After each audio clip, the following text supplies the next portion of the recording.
Hello, good afternoon mga ka-Rick Vlogs TV. Ito, magandang balita ho para po sa mga rider. Ito guys, gagawa tayo ng reaction video patungkol po dito kay Kong Buseta. Siya po yung tagapagtanggol. Ngayon, binubutata niya yung mga LTO na nanghuhuli ng mga unregistered motorcycle, lalo na po yung walang mga plaka. Kaya ngayon, panoorin natin ang kanyang statement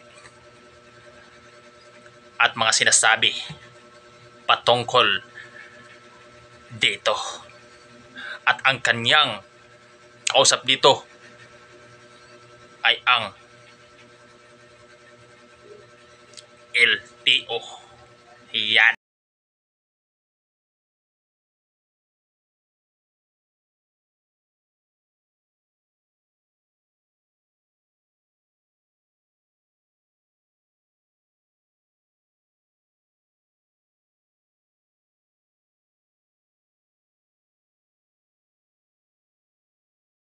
Huwag tayong mag-focus masyado muna doon sa panghuhuli ng mga motorcycle riders na unregistered yung motorsiklo. 17% o 70? 70% po. 70% Of the 24 million, 7 are delinquent po, hindi po nakarehistro. Kaya mahirap pong sabihin na rehistrado po yung 2,000. Talagang meron doon kami datos na motorsiklo na hindi pa rehistrado. Sila yung may problema sa plaka. Ano tayo huhulihin? Sila nga, walang may bigay na plaka. Isa nga, wala.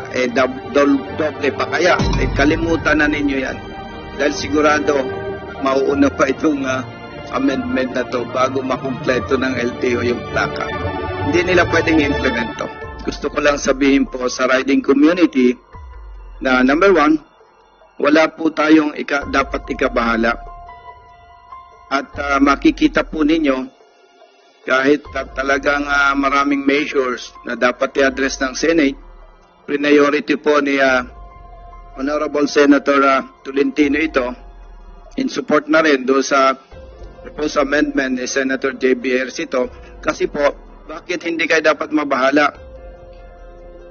Wala ako sa posisyon na magsabi, pero I think, one thing for sure, bago makumpleto ng LTO ang plaka, hopefully with the support of Senator Tolentino dito sa amendment na to, mailabas na itong amendment na to. Kasi po, hindi kayang ipatupad itong Republic Act 11235. Why? Wala ngang plaka eh. Paano mo huhulihin yung walang plaka eh? Wala ngang plaka. O, di ba? So, mayroon pa tayong 2.5 years. Pero mapapansin po ninyo, kahit busy ang Senado, minamadali po ito ni Honorable Senator Tolentino and Senator J.B. Ejercito. Kaya, yung pong ipinapangamba ninyo, ay kalimutan na ninyo yan. Dahil sigurado, mauuna pa itong amendment na to bago makumpleto ng LTO yung plaka.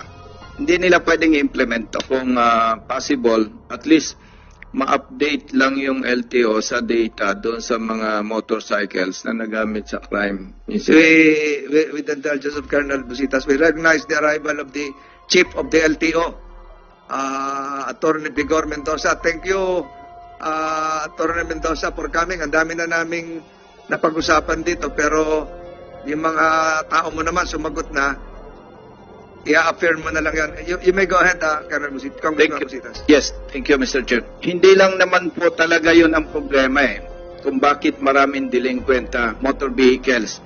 Isa dyan, Mr. Chair, there are provinces na walang emission testing center. One is Marinduque. Para mag-renew ka ng sasakyan, Mr. Chair, pupunta ka pa ng Lucena City. Itatransport mo yung sasakyan mo. So, for motorcycles, gagastos ka more or less 5,000 back and forth to include renewal. Ang dapat matingnan din ng LTO, yung pagkukulang ng ahensya, na katulad nito. Second, pag pumunta ka na, Mr. Chair, magpaparenew ka, hindi ibig sabihin umabsent ka sa trabaho mo, magre-renew ka, pwede. Siguro, with respect to ASEC, Vigor Mendoza, at ina-address naman nila yung fixers, may mga situation, Mr. Chair, na pag pumunta ka doon, nakapila ka, hindi ka naman ma-accommodate ng LTO o ng emission testing center kasi puno na daw. So maraming factors Ano pa? There are district offices. Ayaw i-process yung renewal ng sasakyan mo, ng motorsiklo mo, kung hindi doon yung insurance kinuha doon sa gusto nila. Maraming factors po kasi na dapat ma-find out ng LTO to address this issue. And again, with respect to LTO, ASEC, Vigor Mendoza, at kaibigan naman natin yan,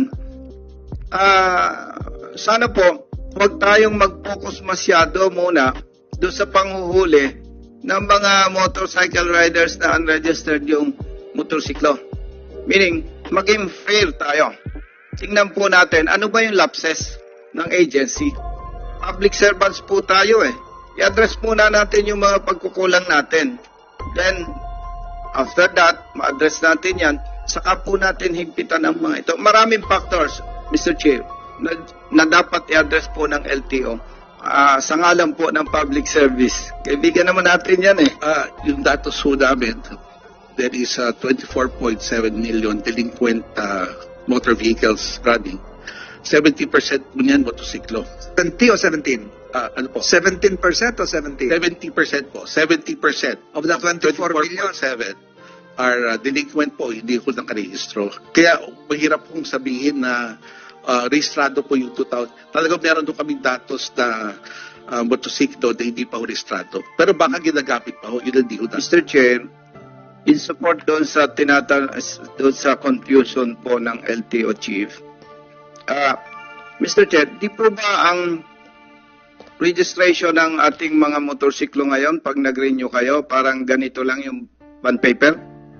Tama po ba, Mr. Chair? Yes, Mr. Chair. Mr. Chair, reliable information na kailangan kong i-divulge ito. Ang nakikita ko isang factor dyan, Mr. Chair, magagaling tayo mga Pilipino Kung ito, Mr. Chair, yung renewal ng rehistro ko, pwede ko po kasing i-edit yung date. Then, i-xerox ko during the inspection or the checkpoint. Pag pre-send ko yun, Mr. Chair, sa police or enforcer, updated na po yun. Reliable information yan, Mr. Chair. So, maybe, ang isa sa root cause po nito why 70% of motorcycles unregistered, delinquent, yung nabagong sistema, Mr. Chair, na madaling pekein po, yung OR, parang ganito lang yun, Mr. Chair. Ordinary paper. Vigor, Mr. Chair, can you confirm that? May QR code po yan, kahit bond paper po yan, may QR code po yan. Ang LTO enforcers po, may scanner. Or even on your ordinary phone, pwede ko makuha yung QR code. Tapos yung data ho on the back end, makukuha na ho namin. So kung mali yung datos na nalagay, kung pineke po nila yung ORCR nila, mahuhuli po ng LTO enforcer po. Hindi pwedeng ipeke yung Yung QR QR code, hindi po pwede ipeke. Yes, Mr. Chair. Mr. Chair, with respect to LTO Chief, nationwide, ilang pong enforcers ng LTO? Ang nag-enforce, mga 500 po nationwide. And ilan po ang registered motorcycles? Nasa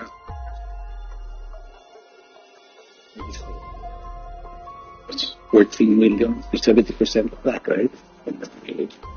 More? More or less 8 million, Mr. Chair. Mr. Chair, by ratio and proportion, napakaliit po ng numbers ng enforcers ng LTO. Mas malaki po ang numbers ng local police and local enforcers.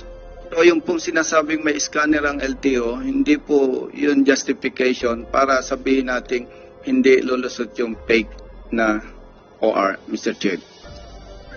Attorney Vigor, isn't it a fact that cell phones can be used to check the QR codes? Yes, Mr. Chair. Pwede ba yun? Pwede po. Pwede po. So data can be checked? Yes, Mr. Chair. Clarification, Mr. Chair.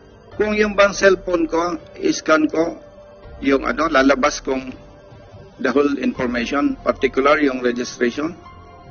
Yes, Mr. Chair. Kahit nasa may QR code capability, pwede ko din naman. Do we think, Mr. Chair, na lahat po ng police at enforcers alam to? HPG, sir, please. Hindi pa ho. That's part of our drive, Mr. Chair. We are trying to talk to both. Di na ho sa HPG, nakipag-ugnayan po kami sa DILG para pati mga LGU enforcers, man-train ho namin para ho turuan sila paano pinavalidate po to. Kasama na ho yan sa aming overall campaign para makuha ho namin yung mga unregistered motor vehicles. Yes. And katulad po ng nasabi ko kanina, hindi ito kayang ipatupad sa ngayon. Kasi unang-una, with respect to LTO, sila yung may problema eh. Walang may provide. Ahensya ha, hindi si ASEC. Sila yung may problema sa plaka. Paano tayo huhulihin? Eh sila nga, walang may bigay na plaka. Isa nga, wala. Eh doble pa kaya. And Mr. Chair, gusto ko lang po suportahan yung manifestation ba yun o suggestion from the RG group na yung 5 days po na registration, especially yung transfer of ownership, tama po eh. Yung problema ng iba't ibang agency dun sa delay, hindi dapat po masacrifice yung mga riders. And 5 days is not enough para po dito. Kung maaari po, with respect to Honorable Senator JB, ma-adjust po ito from 5 to at least 10 or 15 para hindi naman yung pagkukulang natin sa ahensya ay wag naman nating ipabalikat po sa mga riders. And Mr. Chair, with respect again to Honorable Senator JB, doon po sa reporting system, kapag nawala o nasira yung plaka, meron po dito kasing provision na nabanggit yan. If I may suggest po, Senator JB, ilagay po natin dito yung text reporting initial. Bakit po? Halimbawa po, nawala yung plaka ng motorsiklo ko. Dito ako ngayon sa labas ng Senado. Then magre-report ako sa police station. Baka papunta pa lang po ako doon, mapara ako ng enforcer. Tapos sasabihin, wala kang plaka. Sir, kawawala lang po eh. No, wala kang plaka. So, mape-penalize na po siya. Parang wala na siyang karapatan na magsabi ng totoo. So, at least, Mr. Chair, Honorable Senator JB, sir, kung initially, pag na-find out ni rider na nawala yung kanyang plaka o nasira, initially, may online reporting po kung saan man yan, sa LTO or sa PNP, through text, para kung mahuli po siya ng enforcer, meron siyang proof. Yes, sir. Yes, sir. Kasi helpless na po ang rider doon. Pag sinabi ng enforcer, no, wag mo kong lukuhin. Wala kang plaka. Talo na po siya doon. Honorable Mr. Chair, thank you. Anything more, Senator JD? Attorney Mendoza? Mr. Chair, talagang magaganda yung suggestion ng aking kaibigan si Congressman Busita. Mabilis mag-isip, pumupulot ako ng ideya sa kanyang parate. Meron ako kami ilalabas na text number, Congressman. Alam ko one time in the past na na-mention nyo sa akin yan eh. We should launch it, siguro dapat last week pa eh, pero itong madarating na araw, ilalaunch ko namin yung cellphone number para ganun ho mangyari. Pag nawala, i-text lang nila para di na sila magambala. Mr. Chair, maganda po itong RFID, especially kung ang usually sa lang ginagamit sa crimes, yung mga nakaw ng motorsiklo. Parang sa four wheels din. And nabanggit po ni Honorable Senator J.B. Ejercito yung sa alarma. Mas magiging effective ito, Mr. Chair, kung ang HPG ay magkakaroon ng report sa every incident, especially yung crime incident involving motorcycle riders, yung report ng motorcycles para, sir, pag may RFID na, makikita kung stolen motorcycle ito. So, tama-tama, Mr. Chair, ang ano po nito ay Motorcycle Crime Prevention Act eh. So, tama po yan, na yun mas ma-address sana ng HPG and the PNP in general, yung submission, Mr. Chair, ng mga crime incidents involving motorcycles. With your permission, Mr. Chair, pwede po ba magtanong sa LTO kung anong year po ba yung pinaka-old na backlog? Is it 2014, Mr. Chair? The parliamentary courtesy, Congressman Busitas is allowed to question directly Attorney Digor. Thank you, Mr. Chair. Yes po, Mr. Chair, 2014 po ang pinakalungin. Yes, Mr. Chair, in support po dun sa ating resource person, Mr. Chair, pwede bang malaman po sa LTO, may binabanggit po kayo na ang production ninyo para sa bago at sa old, sa luma. Ano po ba ang sistema, Mr. Chair? Is it from 2014 onwards, yung kasabay ng production? Kasi para po masagot yung magandang idea po ng ating resource person from the AROX, Mr. Chair. Ang inuuna po namin yung pinaka-current backlog, yung 2023, 2022, 2021. Pabalik ko ng ganun. Patras po. Mr. Chair, naitanong ko po ito kasi may punto po kasi yung ano. Congressman, kanina sabi niyo prospective, yung bibili ngayon. Opo, pero yung sa backlog po, yung backlog, yung mas- produce po natin na yung nearer dates. nearer dates po ang inuuna Okay, po I natin. got it. Kasi Mr. Chair, kaya ko po naitanong ito, may punto yung resource person from the AROX. At kung ako halimbawa, Mr. Chair, 2014, parang mas maganda na mas mauna ako kaysa doon sa 2021, Mr. Chair. And I think, if I'm not mistaken, Mr. Chair, baka ang LTO may issue sa pondo. Available po ba yung pondo for the whole backlogs? Kaya baka, Mr. Chair, kaya patras yung ginagawa po ng LTO, baka yung intended funds for the plates, for the backlogs. Pwede po kayang malaman, Mr. Chair, sa LTO. Wala po sa amin yung buong chair, yung aming pondo for the entire 13 million backlog. Kasi po, kahit ibigay daw sa amin lahat ngayon, hindi rin naman namin maproproduce po lahat. So, naka-program po for 2024, may naka-program po dyan, at may inaabangan na rin namin yung program for 2025. Kung hindi ko ma-outsource, kung hindi ko matutuloy yung outsourcing plan ng DOTR, then we will have to do that way. Mr. Chair, my last question po regarding the present issue. Mr. Chair, pwede bang malaman sa LTO kung pwede bang mabago yung sistema nila in compliance doon sa magandang idea na instead of 22, 21, 20, maging 2014, 2015, 2016, parang mas reasonable po kasi yon, Mr. Chair. Yes, Mr. Chair, definitely. Pagbalik ko sa opisina, babaguhin ko natin yan kung yun ang mas magandang pamamaraan. O mas mainam na yung backlog, yung pinakamatanda ang mauna, yung pinaka-senior na motor na. Di ba? 2014 kaysa sa 2023. Ganun po ba yung... Yes, Mr. Chair, instead of 2022, 2021, 2020, 2014, 2015, 2016, at the same time, para Mr. Chair, matuwa yung mga kababayan nating riders na matagal nang may problema sa plaka. In fact, Mr. Chair, malaking problema ito dahil pag sila ay unreadable yung temporary plate or broken na yung plate nila, napapagmulta pa, pero parang in-stop naman yata po, Mr. Chair. Yes, Mr. Chair, i-stop po natin yung paghuhuli ng tukol sa plaka. But definitely, we will consider that, Chair. We will reverse the flow.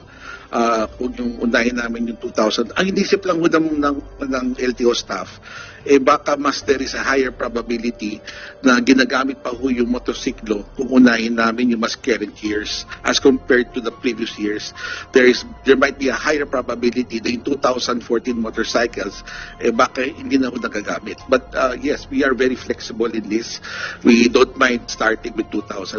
Yun na naman po ang parang paliwanag po nila bakit inuna po nila yung mas current years. How do we find out? How do you find out kung ginagamit pa si 2015, 14, 16 sa ngayon? Baka narimata na o nariposes? Opo. Actually, Paano ho natin madidetermine yun? well, actually, yung aming decision, we talked to the dealers, Mr. Chair. Doon rin kami kumulot ng mga ideya. This is the first time we're hearing this suggestion na unahin muna yung 2014. Ang input po na unahin yung mga current years also came from the dealers of motorcycles. But definitely, kung yun ang mas maganda, wala namang problema sa amin yun, we can reverse the flow. Mr. Chair, actually yung tanong po ninyo sa LTO, napakadaling sagutin Paano nila malalaman kung ginagamit pa? Based on the data. Kung rehistrado yung 2014 kay Juan de la Cruz, so ginagamit pa niya. Mr. Chair, considering this act is about motorcycle crime prevention, I think pinakamadali po, Mr. Chair, initially, is mabago ng LTO yung data system nila para mailagay po doon yung mga motorcycles na nagamit sa crimes. Kasi po, I am not saying na tama ako, Mr. Chair, pero on behalf of the riding community, parang hindi po nila tatanggapin na halimbawa, Mr. Chair, responsible person ako. Tapos pag iniskan ni police yung RFID, yung complete details, personal identity ko nandoon. Parang ang ina-anticipate po natin, Mr. Chair, hindi ito maging acceptable. But again, Mr. Chair, with all due respect, considering na ang inaano po natin dito, ina-address ay yung crimes committed by some riders, at least siguro po, mas madali din sa LTO na ang mailagay lamang po do sa RFID, additional data, is yung mga motorcycles na nagagamit po sa crime. So, dito mga ka-riders, dahil napanood na po natin ang video, tama naman po si Col Boseta. Wala naman po siyang mali. Kaya ang reaction natin dito, tama po ang kanyang mga sinasabi. Kasi wala pa naman talaga wala pa naman talagang available na plaka. Kadalasan, yun ang sinasabi ng LTO. Paano ba naman tayo huliin kung wala tayong plaka? At least nakarehistro yung motor natin, plaka lang po ang wala. Kaya wala pong masama doon sa sinasabi niya. At yung pagtanggol niya sa mga riders. Dahil po, yun naman po ang katotohanan. Kaya, ang mga LTO po, sana makita nila ang video na to. Lalo na po yung mga LTO na madalas nanguhuli, madalas sa kalsada. Para bang kailangan talaga ang pera. Sa ganun, kailangan din talaga na marami ang mahuli. Dahil ang pagkakaalam ko may kuta yung mga yan. Kung iilang motorcycle o anumang mga klaseng sasakyan ang kanilang huliin. Kaya mga ka-idol, mga ka-Red Vlogs TV, yan lang po ang ating reaction. At least na-share ko po sa inyo ang video na to para po matutuwa po kayo at siyempre ako dahil isa rin po ako sa rider. Dahil riders din po ako. Isa akong Mobet riders. Kaya ano pang inaantay natin? Tapusin na natin to. Maraming salamat mga idol. Saludo po ako sa inyo.